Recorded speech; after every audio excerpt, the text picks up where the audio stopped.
우리는 모두 이름이 있습니다.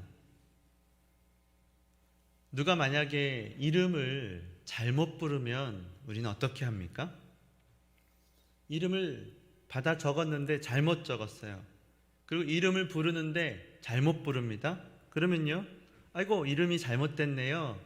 제 이름은 이러이러이러합니다. 이렇게 고쳐 주지 않겠습니까? 누군가 만약에 우리의 이름을 가지고 놀리거나 장난을 친다면요, 기분이 어떠실 것 같으세요?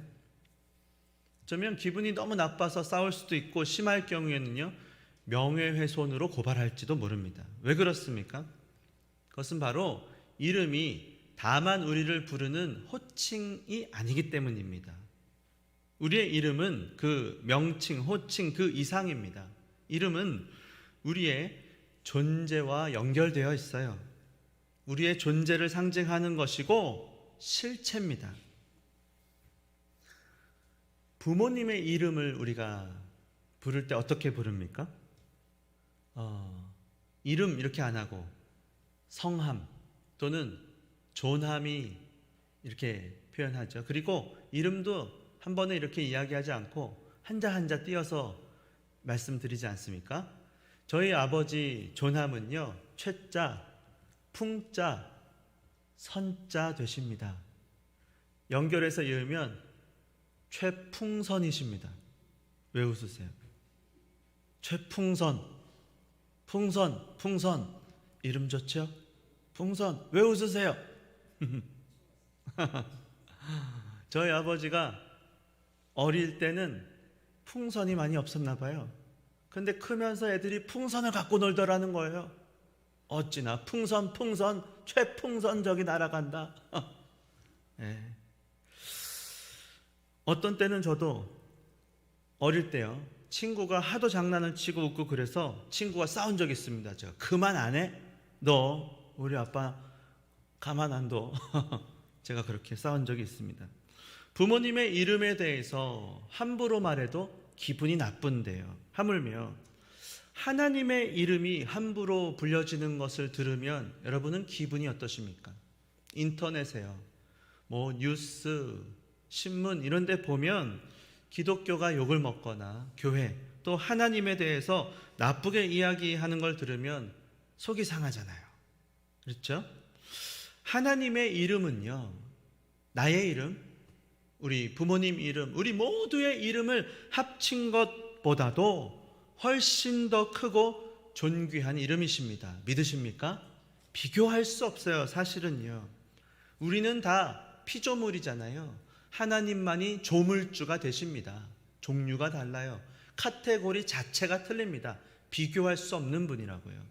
하나님의 이름, 이 세상에 하나님의 이름만큼 존귀한 이름은 아무것도 없습니다. 그 이름은 온 세상 만물을 만드시고 다스리시는 만왕의 왕이요 만유의 주인이 되시는 이름인 줄 믿으시기 바랍니다.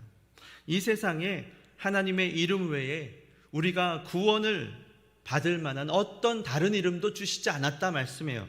사도행전 4장 12절을 보시면 다른 이로서는 구원을 받을 수 없나니 천하 사람 중에 구원을 받을 만한 다른 이름을 우리에게 주신 일이 없음이라. 예수. 그 이름은 복된 이름입니다. 자기 백성을 저들의 죄에서 구원할 자이십니다. 예수님의 이름 때문에 우리는 하나님의 자녀가 된 것입니다. 요한복음 1장 12절 보시면 한번 다 같이 읽어보겠습니다. 시작. 영접하는 자, 곧 그 이름을 믿는 자들에게는 하나님의 자녀가 되는 권세를 주셨으니. 할렐루야. 아까 신앙생활이 제가 뭐라고 말씀드렸죠? 믿는 것입니다. 믿을 신, 메울 신이 아닙니다. 믿을 신, 따를 앙. 그래서 믿고 따라가는 것, 이게 신앙생활이거든요. 간단해요. 이제 누가 새 신자들이 오면 이렇게 설명해 주십시오. 신앙생활 얼마나 하셨나요? 그러세요. 제가 잘 도와드릴게요. 신앙생활은요, 간단합니다. 잘 믿고 잘 따라가는 거예요. 제가 잘 도와드릴게요. 우리 교회 오시면 같이 신앙생활 잘할 수 있습니다. 그러면 한마디만 더 덧붙이십시오. 신앙생활은 그래서 누구를 믿고 어떻게 따라가는가 라고 할 때 하나님을 믿고 하나님을 따라가는 거, 하나님을 믿고 하나님을 따라가는 거, 하나님과 관계 맺는 겁니다. 하나님과 관계 맺는 게 뭐라고요? 신앙생활이에요. 근데 하나님이 삼위 하나님이잖아요. 성부 하나님과 관계 어떻게 맺는지 아시나요? 성부 하나님과 관계를 맺고 계시죠? 한마디로 성부 하나님과 관계 맺는 것은요, 하나님을 나의 아버지로 모시고 사는 것입니다. 그게 신앙생활이에요. 하나님을 생각하실 때 하나님 아버지, 나는 하나님의 자녀입니다. 이거 신앙생활 관계를 잘 맺고 계신 거예요. 그러면 예수님이랑은 어떻게 관계를 맺나요? 알고 계세요? 한마디로 예수님과는 하나가 되는 겁니다. 뭐라고요? 하나 되는 거예요. 예수님을 생각할 때는 나는 예수님과 하나다, 이것만 기억하십시오. 아시겠죠? 그래서 예수님이 마치 내 신랑이고 나는 신부고 한 몸이 된 거예요. 예수님이 내 머리가 되시고 나는 몸이고 한 몸인 거예요. 예수님이 포도나무가 되시고 나는 가지고 예수님 안에만 붙어 있으면 하여튼 열매를 뭔가 많이 맺는다. 믿으십니까? 예수님과 하나 됐다. 예수님이 기뻐하실 때 나도 기뻐하고 예수님이 슬퍼하실 때 나도 슬퍼하는 사람 되는 거예요. 예수 믿는 겁니다. 그리고 또 누가 남았죠? 성령님. 성령 하나님과 관계 맺는 건 어떻게 하는 거죠? 그건요, 한 가지만 기억하십시오. 성령 하나님이 함께 하시면서 우리를 도와주세요. 도와주세요. 신앙생활을 혼자 하는 게 아니에요. 그래서 신앙생활을 잘 하실 수 있음을 믿으시기 바랍니다. 누가 왔어요? 세런들이 있어요. 신앙생활 잘 하실 수 있을 거예요. 믿음의 권면이에요. 왜냐하면 성령 하나님께서 우리와 함께 하시고 우리 속에 계시기 때문입니다. 요한복음 14장 17절, 내가 너희와 함께하고 너희 속에 거하겠음이라, 그 말씀을 믿음으로 받으시기 바랍니다. 여러분, 요한복음 14장 14절도 보시면 이렇게 말씀해요. 내 이름으로 무엇이든지 내게 구하면 내가 행하리라. 우리가 기도 응답을 받아요. 기도 응답의 비결이 무엇입니까? 금식하며 기도하기 때문에 응답받나요? 간절히 기도하기 때문에 응답받나요? 소리 질러서 통성으로 정말 온 힘과 정성을 다해 기도하니까 응답받는 것입니까? 그러면요, 저는 계속 이렇게 말하고 있을 것 같아요. 저야 그럴 수만 있다면. 목이 나오는 그 순간에 계속 목이 소리가 나라고. 우리가 기도 응답을 받는 유일한 근거는 예수님의 이름 때문인 줄 믿으시기 바랍니다. 우리가 기도하면요, 하나님께서 우리의 기도를 들으세요. 100% 들으시는데 예수님의 이름으로 올라가는 것입니다. 그러니까 예수님을 보시고 하나님께서 응답해 주시는 거예요. 그 이름의 능력이 있습니다. 다윗이요, 물맷돌 5개를 들고 골리앗한테 뛰어갔습니다. 뭘 의지했는지 아십니까? 사무엘상 17장 45절 보시면 다윗이 블레셋 사람에게 이르되 너는 칼과 창과 단창으로 내게 나아오거니와 나는 만군의 여호와의 이름 곧 네가 모욕하는 이스라엘 군대의 하나님의 이름으로 너에게 나아가노라. 하나님 백성에게 하나님이 얼마나 축복을 주셨는지요, 하나님의 그 이름을 붙잡고 나아가시기를 바랍니다. 성경에요, 수백 개 하나님의 이름과 연결된 축복이 있습니다. 약속이 있습니다. 그래서 그 이름은, 하나님의 이름은 존귀한 이름일 뿐만 아니라 정말로 신앙생활할 때 저와 여러분에게 소중한 이름입니다. 그냥 소중할 정도가 아니에요. 사실은요, 그 이름은 두려운 이름이에요. 함부로 부르면 절대 안 됩니다. 기억하십시오. 우리가 무엇을 믿는가라고 할 때 정확하게 알고 믿는 것이 굉장히 중요해요. 여러분, 돋보기 어릴 때 저는 많이 갖고 놀았거든요. 그래서 너무 오래 갖고 놀면 눈 나빠진다고 엄마가 자 그만 또 나중에 갖고 놀라고, 그거 햇빛으로 이렇게 집광한다 그러죠. 햇빛을 모아서 이렇게 쫙 하면요 까만 종이가 필요해요. 그러면요 연기가 스물스물 올라오면서 쫙 그 냄새가 얼마나 맛있는지 아세요? 그리고 그게 제가 막 뭔가 굉장히 능력이 있어진 것 같아요. 근데요 어떻게 그런 역사가 일어납니까? 빛이 모아져야지 역사가 일어나지요. 빛이요 모아지면 열이 나는 거예요. 열이 납니다. 여러분, 신앙생활 할 때요 뭉뚱그려서 신앙생활 하면요 할 수 있어요. 근데 점점 더 정확하게 신앙생활을 하셔야 돼요. 자, 손맛이 좋아. 우리 누가 제일 좋으시죠? 다 좋아요. 우리 다 좋아. 권사님들이 이번 주일에 정교인 연합예배, 이번에 그 젊은 부부 차례거든요. 거기 비상이에요. 비상. 거기 또 남자 셀장들이 하는 거예요. 할 수 있겠냐? 할 수 있겠대요. 자기들이 남자 10명을 명단을 딱 준 거예요. 그래서 제가 사랑나는 팀한테 줬죠. 이거 절대 안 된다. 빠꾸 여자 3명이라도 있어야 된다. 그래갖고는 빠꾸 그랬어요. 그래갖고는 자기들은 할 수 있대요. 다. 근데 그 손맛이 그거 있잖아요. 그래서 결국 여자분들 4명, 남자 6명 이렇게 명단을 다시 줬어요. 하려고 합니다. 그런데요 이렇게 손맛이 있는 분들은 그냥 탁 잡아서 탁 하고 하면 뭐 맛있게 되는 것 같아요. 근데요 많은 음식을 할 때는요 레시피 그죠? 백종원 저도요 제가 요리를 해본 적이 있다니까요. 저는 라면밖에 끓일 줄 몰랐어요. 계란 후라이랑. 지금도 저희 집에서 라면은 제가 끓입니다. 라면 드시고 싶으신 분. 그런데요 그 백종원 씨 집밥 백선생 그거 보니까요 볶음밥 할 수 있겠더라고요.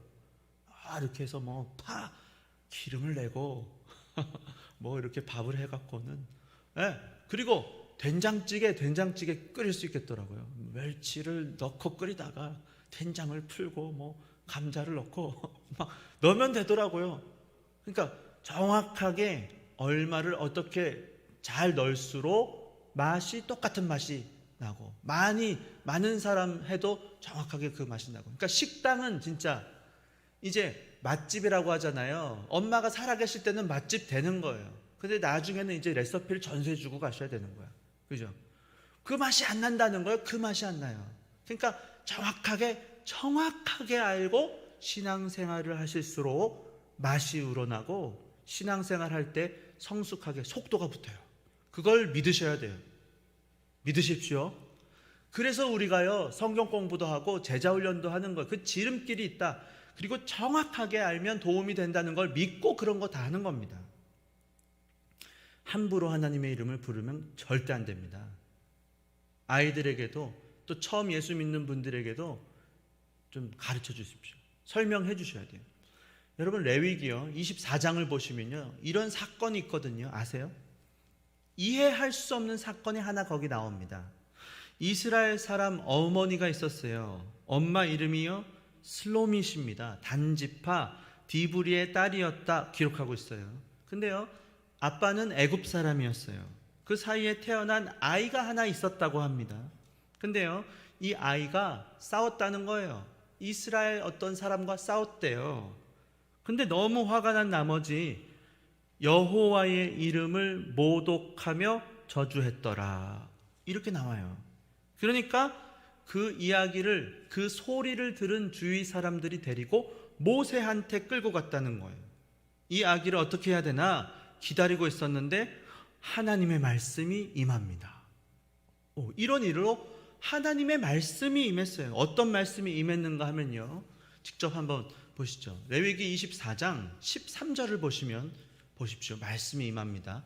여호와께서 모세에게 말씀하여 이르시되 14절 그 저주한 사람을 진영 밖으로 끌어내어 그것을 들은, 지금 어떤 말을 들었냐면 여호와의 이름을 모독하며 저주하는 말. 그것을 들은 모든 사람이 그들의 손을 그의 머리에 얹게 하고 온 회중이 돌로 그를 칠지니라. 이 아이를 치라는 거예요. 15절. 너는 이스라엘 자손에게 말하여 이르라.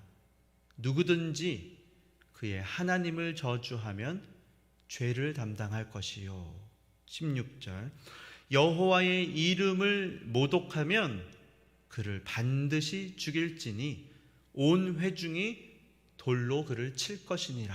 거류민이든지 본토인이든지, 이 말은 원래 믿었든지 나중에 믿어서 잘 모르던지 간에 상관없이 모두 이유 불문하고 여호와의 이름을 모독하면 그를 죽일지니라. 무서운 말씀입니다. 누구를 돌로 쳐서 죽이라고 주님 몇 가지 말씀하시거든요. 이거만큼 예외 없는 것이 없어요.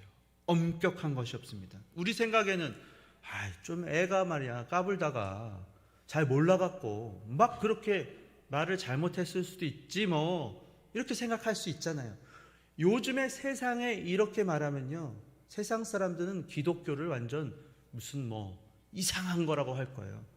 제가 얼마 전에도 칼빈에 대해서 어떤 집사님이 이야기하시면서, 목사님 기독교 강요 요새 공부 그거 하시잖아요.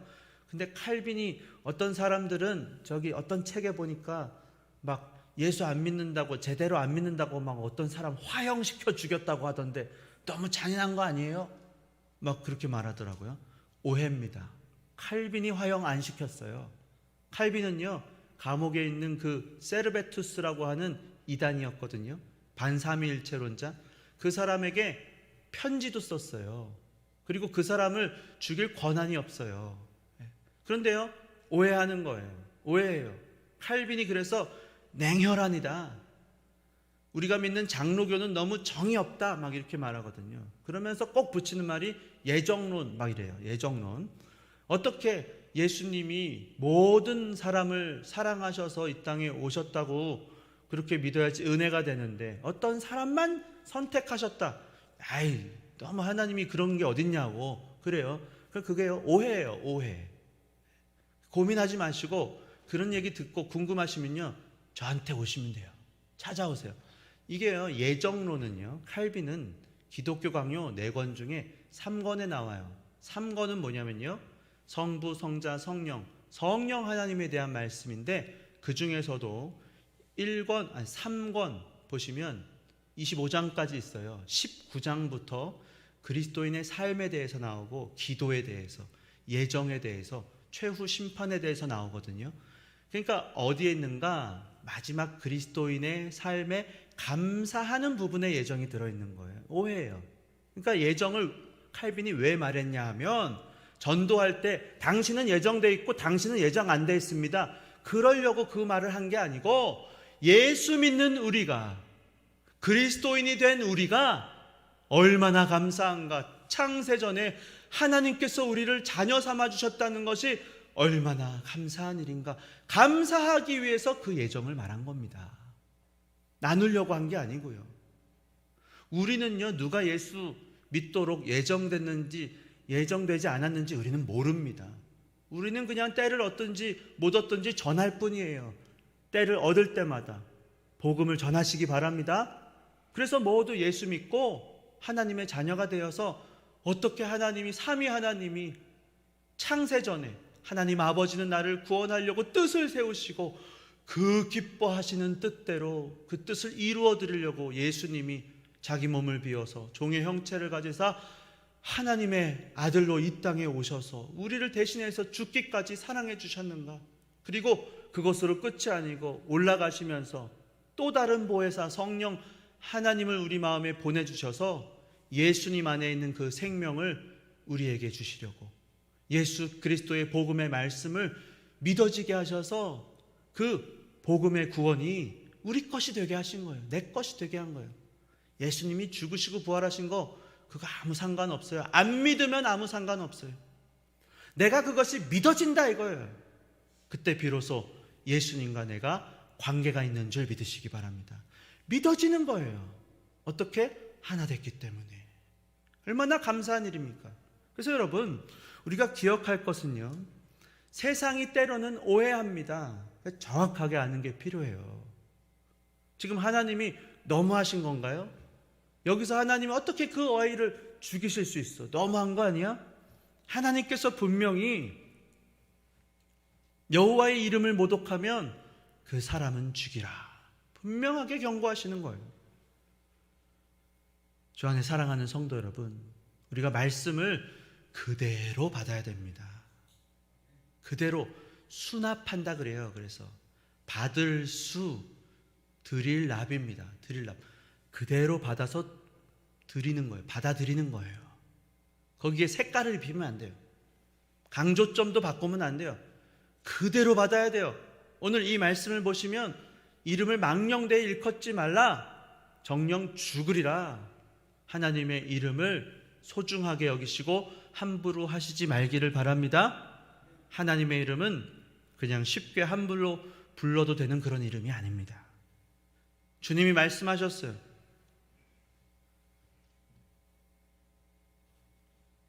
여러분, 사무엘상 2장 30절도 보시면 하반절에 이렇게 말씀하셨어요.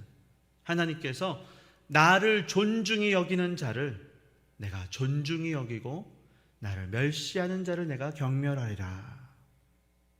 우리가 하나님의 이름을 어떻게 사용하는지에 따라서 그 이름처럼 우리도 존귀한 사람이 될 수 있고 천박한 삶이 될 수도 있는 것입니다. 그러면 우리는 어떻게 해야 될까요? 오늘 이 시간에 하나님의 이름에 대해서 두 가지 마음가짐을 기억하고 가실 수 있기를 바랍니다. 두 가지 잊지 마십시오. 첫째는 우리 입으로 우리가 늘 하나님의 이름을 높이셔야 한다는 것입니다. 무엇으로요? 우리의 입으로 우리는 하나님의 이름을 높여야 됩니다. 우리가 입으로 하나님의 이름을 함부로 불러서 그분을 멸시하는 죄를 짓지 않도록 주의해야 됩니다. 그 하나님의 이름을 어떻게 사용해야 되는 것일까요? 유대인들이요, 이 방금 말한 이 레위기 24장, 이 어린아이가 돌로 쳐 죽임을 당했잖아요. 이 사건 때문에요, 유대인들은요 하나님의 이름을 아예 말을 하지 않았습니다. 죽을까봐 아예 이름을 언급을 안 했어요. 성경을 베껴서 쓰는 서기관이라는 사람들이 있었거든요. 성경을 쓰다가 하나님이라는 단어가 나오면요 한번 쓰고요 일어납니다. 그리고 목욕을 했어요. 목욕을 하고 그리고 붓도 버려요. 새로운 붓으로 그 다음부터 다시 썼어요. 근데 입으로 부르지를 않으니까요, 여러 세대가 지나니까 어떻게 부르는지를 잊어먹어 버렸어요. 실제로 이 유대인들이요.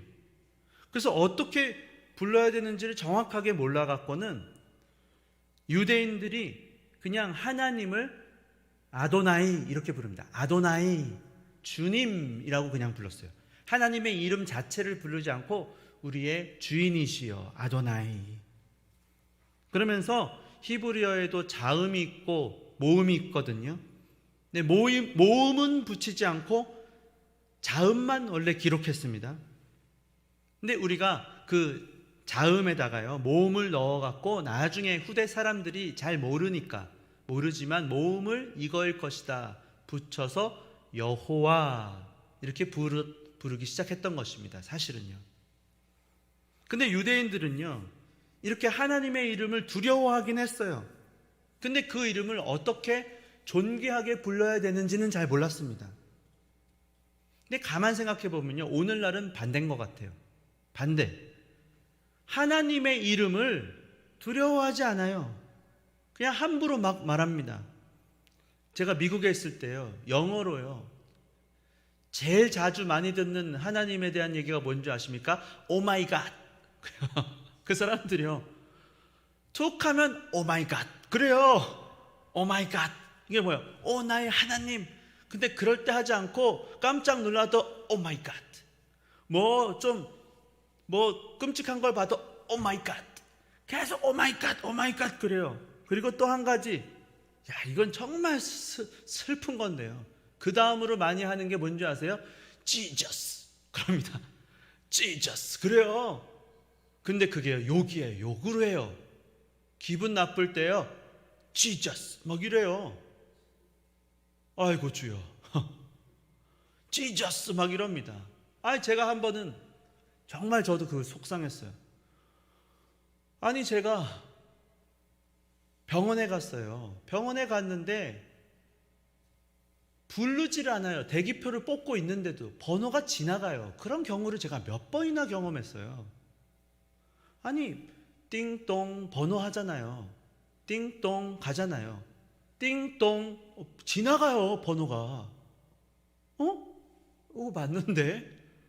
그래갖고는 나 이거 번호다 그러면요, 딱 갔더니요, 그 어떤 이제 병원 그분이 앉아, 조용히 막 영어로 영어 그 단어 있어요. 막 그러면서 제가 넘버가 지나갔다 그러면요, 그 말 끝에 Jesus 막 이래요. 그래갖고 제가 막 한국말로 그랬다니까요. 예수님이 그런 데 쓰는 이름이 아니에요. 제가 그랬어요. 제가 그때 무슨 말인지 못 알아들었겠죠. 제가 막 화가 나갖고 그냥 나왔어요. 다음에 올게요 그러고 나왔어요. I'm gonna be here next time. Goodbye. 안녕히 가십시오. 그리고 나와버렸어요. Jesus 막 그러더라고요. 제가 뭘 잘못했어요. 제가 번호가 말도 하지 마래, 기다리래, 가래. 그럴 때가 있더라고요. 꼭 다 그런 건 아닙니다. 그런데 그때 Jesus 이렇게 하니까 제가 막 화가 나더라고요. 예수님을 함부로 말하고 있어. 오늘 여러분, 우리가 살아가면서 하나님의 이름에 대해서 함부로 하고 있는 것은 아닌지, 성경은 분명히 오늘 십계명 제3계명 하나님의 이름을 함부로 망령되이 일컫지 말라 말씀해요. 여러분, 우리가 그래서 하나님의 이름을 소중하게 해야 됩니다. 소극적으로 나쁘게 말하는 것뿐만 아니고요, 오히려 적극적으로 하나님의 이름을 좋게 잘 우리가 일컬을 수 있어야 돼요. 그래서 하나님을, 그 하나님의 영광에 걸맞게 그 하나님의 이름을 우리가 사용할 수 있어야 됩니다. 어떤 사람이요, 우리에게 이렇게 질문합니다. 어떻게 그렇게 힘든 일이 있는데도 그렇게 평안하세요? 그러면요, 우리가 이렇게 대답할 수 있어야 됩니다. 저도요 참 힘듭니다. 근데 저도 제가 이렇게 특별히 잘해서 그런 게 아니고요, 다만 하나님이 주시는 은혜로 마음을 지키면서 평강을 누리며 살아가고 있습니다. 실제로 그와 같은 은혜와 평강이 임하시기를 예수님의 이름으로 축원합니다. 누가요 이렇게 물어볼 수 있어요. 어떻게 애들을 그렇게, 대개 애들은 그 손주들은 그렇게 잘 키웠어요? 그러면요, 제가 얼마나 잘 키웠다고요? 이렇게 하지 마시고, 그렇게 하면요 하나님의 영광을 혹여라도 가로챌지도 모릅니다. 바라기는요, 하나님이 은혜를 주셔서 부족하지만 키우고 있습니다. 하나님 은혜지요. 하나님께 영광을 돌리는 것입니다. 그것이요 하나님의 이름을 높이는 거예요. 그걸 잊지 마시기 바랍니다. 그리고 만약에 누군가가요 하나님의 이름, 예수님의 이름을 가지고 오 마이 갓, 지저스 이렇게 함부로 장난치거나 그렇게 하면요, 가만히 계시면 안 돼요. 그렇게, 그 말은 그렇게 쓰면 안 돼. 가르치셔야 돼요. 애들한테도. 저희 집에서는요, 다른 건 몰라요. 하여튼 몇 가지요 무조건 혼나는 게 있어요. 진실의 방으로 무조건 가야 돼요. 일로 와, 너 그거 하지 말랬지, 이리 와. 가끔 종아리에 자국이 나도 모른 척 하십시오. 지금 교훈과 책망과 바르게 하는 중에 있구나. 목사님이, 제 아내는 안 때려요. 오해하지 마세요. 저를 신고하세요. 신고하시려면 어디 저기 경찰서에 신고하지 마시고 저한테 오세요. 네. 그래서 여러분, 우리가 가르쳐야 돼요. 낄낄거리고 같이 웃으면 안 됩니다. 누군가가 만약에 아버지의 이름을 놀려요. 그러면요, 같이 웃고 있으면 되겠습니까? 그냥 한두 번 웃고 그럴 수는 있어도 그만해, 이제 그만해, 이렇게 멈춰야죠. 우리가요, 하나님에 대해서도 그런 용기를 낼 줄 알아야 합니다. 침묵하는 것도요, 하나님의 이름을 욕되게 하는 거예요. 그리고 하나님이 듣고 계시다는 것을 늘 의식하면서요, 우리가 입으로 겸손히 말하는 것, 그것도 하나님의 이름을 높이는 것입니다. 어떤 사람은요, 습관적으로 하나님의 이름을 깎아내리는 사람이 있을 수도 있어요. 그냥 자기도 모르게 습관적으로. 아까 말씀드렸죠, 칼빈이라고 하는 사람은요, 심지어는 날씨까지도 아무리 더워도 하나님을 의식하면서 날씨에 대해서 말하라, 이렇게 말했어요. 날씨가 덥다고 오늘 더워 죽겠네, 그렇게 만약에 잘못 말해요, 그러면 이 더운 날씨를 주신 하나님을 우리가 탓하는 것이 될 수도 있기 때문에 날씨조차도 조심하라고 했던 것입니다. 잘 생각해 보시면요, 오히려 날씨가 덥구나, 그러면 이렇게 날씨가 좋으니까 저 들판에 곡식이 익어가고, 또 이렇게 날씨가 필요한 곳에 하나님께서 햇빛을 주시니 얼마나 감사한가, 이렇게 자꾸 우리 사고를 바꿔야 됩니다. 그래서 추우면 추워 죽겠다고 불평하고, 비가 오면 아이고 꿉꿉해 죽겠네 불평하고, 그러면 안 돼요. 왜요? 비 오는 것도 다 하나님께서 관장하시는 것이기 때문입니다. 그래서 바라기는 한 가지, 뭐라고요? 입으로 하나님을 의식하면서 하나님 앞에 함부로 말하지 마시고 하나님께 감사와 은혜를 돌리시기를 바랍니다. 그거 한 가지예요. 하나님의 이름과 관련해서. 이름은 우리가 부르는 거잖아요. 반드시 입으로 영광을 돌려야 돼요. 입으로. 그게 능력이 있습니다. 하나님 분명히 입에 대해서 말씀하세요. 그리고 마지막 또 한 가지는요, 우리가 하나님의 이름을 높이는 방법이 있는데요, 그것은 바로 우리의 삶으로 하나님께 영광을 올려드리는 겁니다. 이게 사실은 더 궁극적인 주님의 목적이에요. 이 십계명, 하나님의 이름을 망령되이 일컫지 말라, 단순히 그냥 함부로 말하지 마라가 아니고요, 하나님이 이 계명을 주신 궁극적인 더 종착역에는 여기까지 가셔야 돼요. 그러니까 하나님의 뜻이 여기 있는 겁니다. 우리는 누굽니까? 하나님의 백성입니다. 우리가 언제 어디서 누구와 무슨 일을 하든지 간에 우리가 가진 하나님의 이름을요, 우린 숨길 수가 없습니다. 그걸 기억하십시오. 우리는요, 등경 위에, 산 위에 등경이라 그랬죠. 감출 수 없어요. 물론 예수 믿는다고 어떤 때는 가서 말 안 해요. 말 안 한다고 모르는 게 아니에요. 숨길 수가 없습니다. 아파트에서요, 저 집이 예수 믿는 집인지 아닌지 알잖아요. 저도요, 엘리베이터 타고요, 전 성경책도 들고 다니고 이렇게 또 새벽에 양복도 입고 다니니까요, 어떤 때는요, 저는 몰랐는데요, 안녕하세요 목사님, 누가 인사도 하더라고요. 그럼 제가요, 아이고 안녕하세요. 제가 네 안녕하세요. 제가요, 어떻게 나를 알지? 저희 집에 애들이 4명이 있고 제가 교회 다니는 거 다 알아요. 제 설교도 들어봤대요. 다 알아요. 아이고, 그러니까요, 어디 가서 인상도 쓰면 안 돼요. 하나님의 영광을 가리면 안 되지 않습니까? 우리에게 붙은 하나님 나라의 딱지가 있어요. 사실은요, 명품 딱지입니다. 명품이라는 거예요. 어디를 가든지 우리 주위 사람들은요, 우리에게 걸려있는 하나님의 이름을 보게 될 것입니다. 그래서 하나님은 우리 삶을 통해서 하나님만이 참된 하나님이시고 예수님의 이름만이 우리를 죄에서 구원해 주시는 구원의 이름임을 알리고 싶어 하시는 거예요.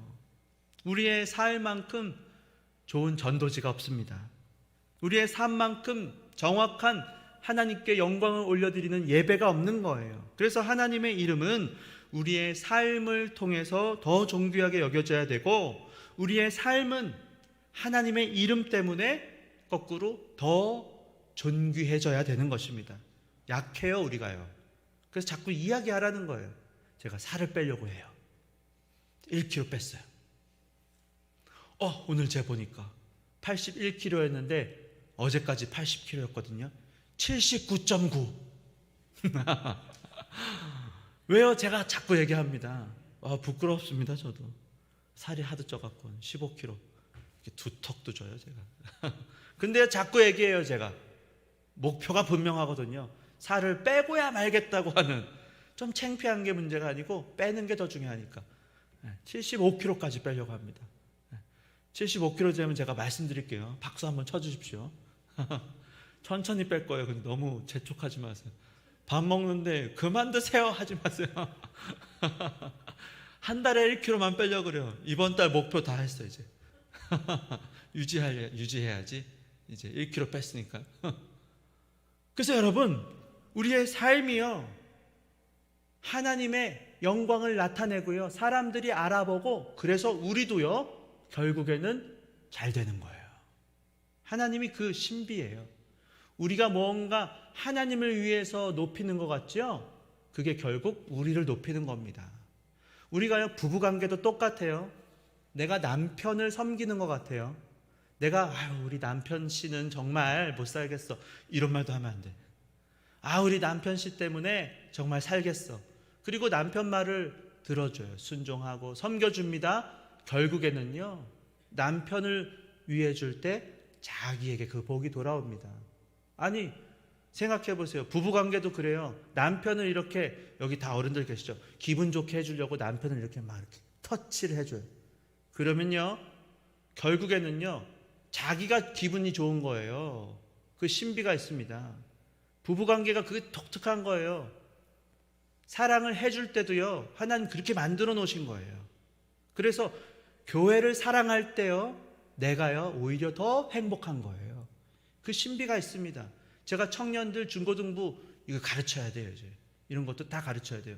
근데요, 사실은 우리가 하나님의 이름을 높이면 그것이 우리의 명예고 우리의 축복이고 영광이고 자산인 줄 믿으실 수 있기 바랍니다.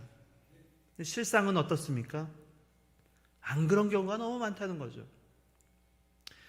2차 세계대전 때 유대인 600만 독일인들이 죽였잖아요. 충격적인 것은 독일 사람들이 찾던 허리띠에 뭐라고 써 있었는지 아세요? God is with us. 하나님은 우리와 함께 하신다. 이게 충격이었다는 거예요.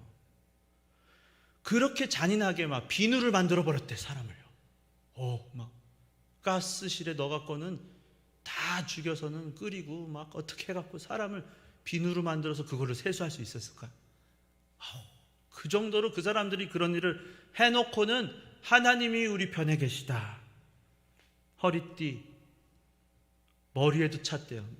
어깨에도, 견장도 차고요. 무자비하게 죽였습니다. 근데 과연 하나님의 이름이 존귀하게 여겨진 것입니까? 독일 군인들만 하나님의 이름을 망령되이 일컫는 게 아니에요. 오늘 우리는 어떻습니까? 수많은 사람들이 예수를 믿는다고 해요. 그런데 세상 사람들이 짓는 죄를 버젓이 저지르는 거예요. 똑같이. 어떤 경우는요, 오히려 세상 사람보다 더 많이 죄를 짓는지도 몰라요. 하나님의 이름은 자녀된 우리의 잘못으로 인해서 가치 없는 이름이 되고 아무 능력도 없고 아무짝에도 쓸모없는 이름, 경멸받는 이름으로 추락하는지도 모릅니다. 교인끼리 싸웁니다.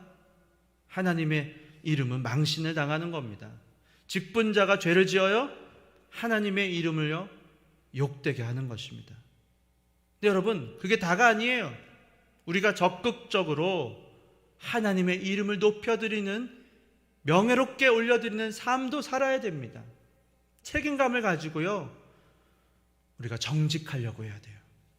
약속을 잘 지키려고 해야 돼요. 왜요? 하나님은 정직하시고 신실하신 하나님이기 때문이에요. 나를 통해 하나님이 나타나는구나, 그걸 우리가 각성이 있어야 돼요. 자각해야 됩니다. 그래서 우리에게 하나님의 명예가 걸려있음을 생각하고 약속을 신중하게 지킬 수 있어야 됩니다. 주님의 명예가 걸려있음을 생각하고 행동 하나하나를 거룩하게, 예수 안 믿을 때보다 다른 사람이랑 비교하지 마세요.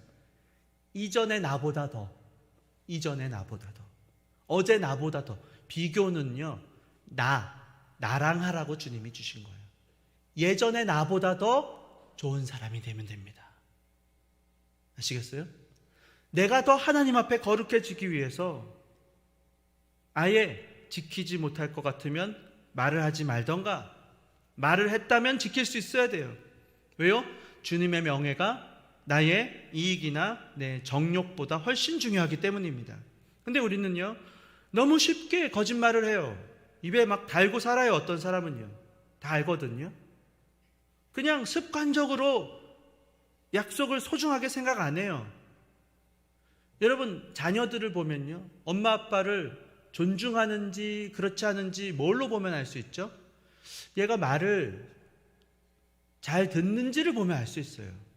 엄마 아빠가 했던 말을 딱 듣고 그걸 소중하게 여기는 건 엄마 아빠를 중요하게 여기는 겁니다. 그건 뭐 이견의 여지가 없지 않습니까?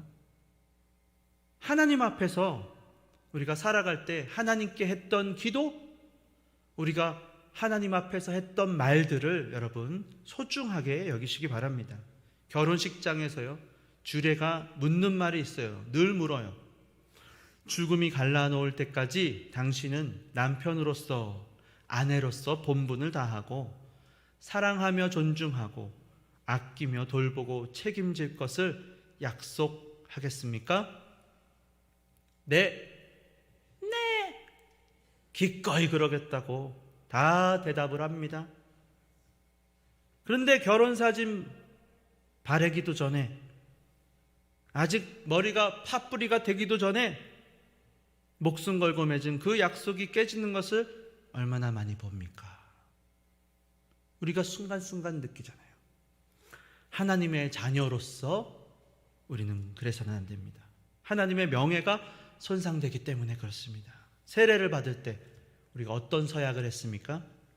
하나님의 백성으로 본분을 지키며 살아가겠습니다.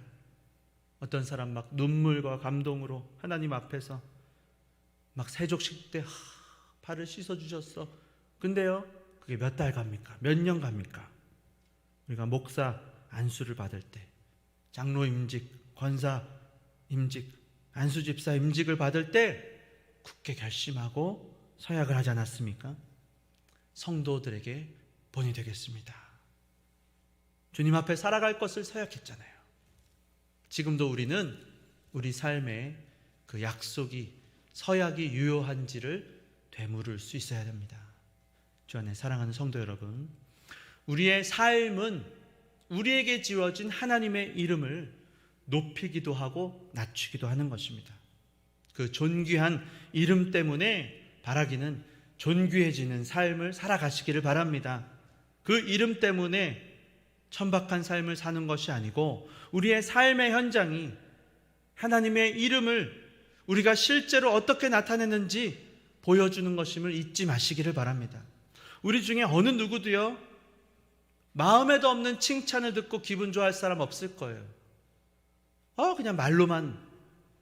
우리 중에 어느 누구도 마음에도 없는 찬사를 받으면서 행복해, 그런 사람 없을 겁니다. 근데요, 우리가 마음에도 없는 찬양을 합니다. 마음에도 없는 기도를 하고 마음에도 없는 예배를 드린다면, 우리가 주님을 사랑한다고 하면서 입으로는, 우리가 주님을 믿는다고 하면서 우리가 막 복음을 전해요. 막 복음에 막 능력이 있고 대단히 주님을 사랑하는 것 같고 거룩한 하나님의 종이요, 하나님의 자녀인 것처럼 그렇게 하면서 삶이 그렇지 않다면 하나님이 얼마나 슬퍼하시겠습니까? 몸은 이곳에 있지만 마음은 세상에 주차하고 오시진 않았습니까? 우리 삶으로 주님을 높이는 가장 중요한 훈련은요, 마음과 행동을 일치시키는 것입니다. 이게 이제 핵심이에요. 우리가 입으로 고백한 것, 마음의 고백이 되시기를 바랍니다. 아예 말 안 하는 게 좋을 수도 있어요. 내 마음의 고백이 아니면, 하나님을 사랑하면, 정말 하나님을 사랑하면 사랑한다고 고백하는 거예요. 그리고 정말 하나님을 사랑한다고 생각하고 고백한다면 그 마음을 가지고 그런 삶을 살아가시기 바랍니다. 그때요 능력이 임합니다. 우리의 말과 삶이 일치될 때, 마음과 행동이 하나 될 때 비로소 경건의 모양만 있는 것이 아니라 능력이 나타나게 되는 것입니다. 물론 우리는요 모두 다 온전할 수가 없는 사람입니다. 우리는 하나님 앞에 온전히 주님을 사랑할 수도 하나님을 높일 수도 없어요. 여전히 말로 행동으로 주님을 욕되게 할 수밖에 없는 우리는 죄인입니다. 모두 죄인이에요. 그러나 그럴 때마다 한 가지 소망은 우리가 죄인이지만 은혜를 받은 죄인이 되어서 주님 앞에 주여 내가 죄인입니다. 나를 용서하소서. 그리고 하나님의 은혜와 사랑으로 나를 덮어주소서. 그때 우리의 죄가 눈보다도 더 희게 깨끗하게 주님이 여겨주시겠다. 내가 너를 보면서 생각지도 않겠다. 약속하신 그 약속의 말씀을 붙잡으시기 바랍니다. 죄를 안 지은 것처럼 하면 안 돼요. 인정해야 돼요. 그게 출발이에요. 하나님 죄인입니다. 그러나 나를 용서하소서. 그러면 주님이 은혜를 부어주시고 주님의 이름을 영광스럽게 할 새 힘을 넣어주셔서 하나님 앞에 나를 통하여 내가 살든지 죽든지 주님의 이름만 높임을 받으소서. 우리 안에 계신 성령 하나님이 우리를 눈보다 더 희게 거룩하게 하시고 하나님의 자녀로 정말 너무 아름답다, 너무 존귀한 인생이었다, 그렇게 세상 사람들 앞에서도 하나님 앞에서도 사랑받는 축복된 인생이 되게 하실 것을 믿으시기를 바랍니다.